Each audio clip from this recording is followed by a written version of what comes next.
السلام علیکم۔ پہلا پیار پارٹ 11 میں جیسے ہی کھڑکی کے پاس گئی اور آہستہ سے تھوڑی سی کھڑکی کھول کر اندر دیکھا تو میں حیران ہو گئی، کیونکہ اندر امی اور آصف انکل دونوں ساتھ بیٹھے تھے، اور آصف انکل کے دونوں ہاتھوں میں امی کے دونوں ہاتھ تھے، اور امی کہہ رہی تھی کہ آصف، میں نے تمہیں کتنا مس کیا۔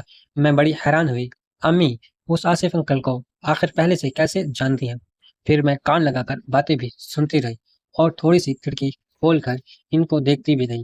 امی کہہ رہی تھی، آصف، تم ہمارے برابر والے کی جب گاڑی چلاتے تھے تو اس وقت تم مجھے بھی خوش کرتے تھے، اور ساتھ والی ہماری پڑوس والی عورت کو بھی خوش رکھتے تھے۔ ہم دونوں تم سے کافی خوش تھے۔ جب مجھے تمہاری ضرورت پڑتی تھی تو میں تم کو بلا لیتی تھی، اور ان کی تو تم گاڑی چلاتے تھے، تو جب ان کا دل چاہتا تھا تو وہ تم کو بلا لیتی تھی۔ مجھے آج بھی یاد ہے جب تم باہر کھڑے گاڑی کو کپڑا مار رہے تھے اور میں نے تمہیں پہلی دفعہ دیکھا تھا، اور پہلی دفعہ دیکھتے ہی دل ہار بیٹھی تھی۔ آصف، تم کافی سمارٹ اور خوبصورت ہو۔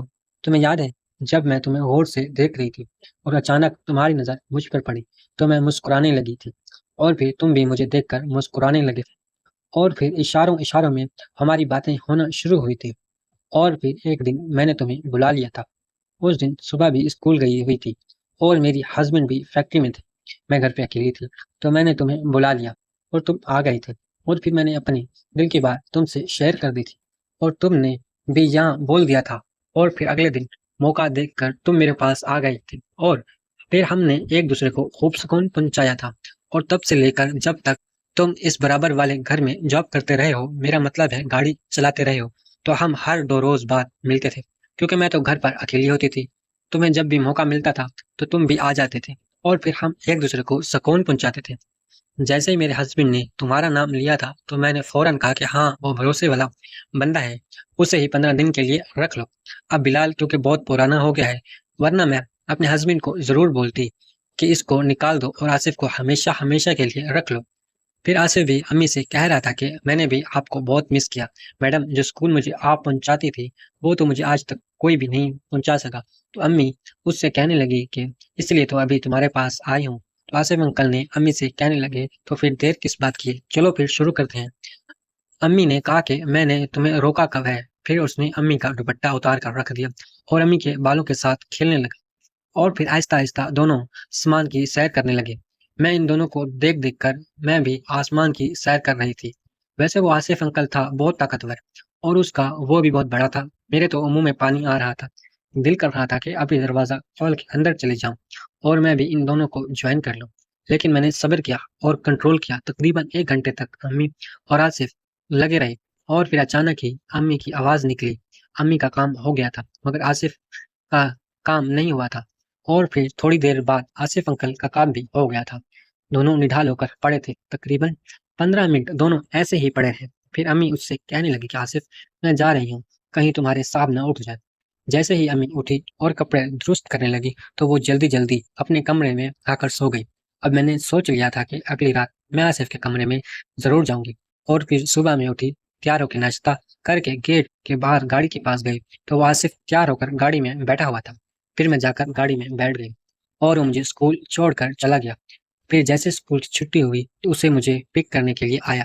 اب میں آصف کے ساتھ گھر آ رہی تھی تو میں نے آصف سے پوچھا کہ آصف انکل، کیا آپ ابو کو پہلے سے جانتے تھے؟ تو آصف انکل کہنے لگے کہ ہاں صبا، وہ تم لوگوں کے برابر والے گھر میں گاڑی چلاتا آ رہا ہوں 5 سال۔ تمہارے ابو بھی مجھے جانتے ہیں اور تمہاری امی بھی مجھے جانتی ہیں۔ میں نے کہا اچھا، امی بھی جانتی ہیں؟ میں نے کہا ویسے امی آپ کو کیسی لگتی ہیں؟ وہ ایک دم شیشے میں مجھے دیکھ کر کہنے لگا، کیا مطلب ہے تمہارا؟ میں نے کہا پوچھ رہی ہوں کہ آپ کو اچھی لگتی ہیں میری امی؟ تو آج سے انکل کہنے لگے کہ میرا بیٹا، میں ظاہر ہے اچھی ہیں میرے لیے۔ میں نے کہا آصف انکل، میں نے رات کو امی اور آپ کو سب کچھ کرتے ہوئے دیکھ لیا تھا۔ جیسے ہی میں نے یہ بات کی تو میں نے دیکھا کہ آصف کی تو جیسے ہوائیاں اڑ گئی تھیں، وہ ڈر رہا تھا۔ میں نے کہا ڈرو نہیں، میں ابا کو نہیں بتاؤں گی، مگر میری ایک شرط ہے۔ اس نے کہا جی جی بولیں، کیا شرط ہے؟ میں نے کہا کہ جو کچھ آپ نے امی کے ساتھ کیا تھا، آج رات کو میں آپ کے کمرے میں آؤں گی، وہ سب کچھ آپ میرے ساتھ کریں گے۔ فوراً وہ حیران ہو گئے اور کہنے لگے کہ تم بہت چھوٹی ہو۔ میں نے کہا ہوں تو چھوٹی، لیکن مجھے بھی اس چیز کی طلب ہوتی ہے۔ اس نے کہا اچھا ٹھیک ہے، تم آ جانا۔ پھر ہم لوگ گھر آ گئے، میں نے یونیفارم چینج کی اور ہاتھ منہ دھو کر کھانا وغیرہ کھایا اور اپنے روم میں سو گئی۔ شام میں ابو بھی آ گئے تھے اور شمع نے چائے بھی بنائی ہوئی تھی۔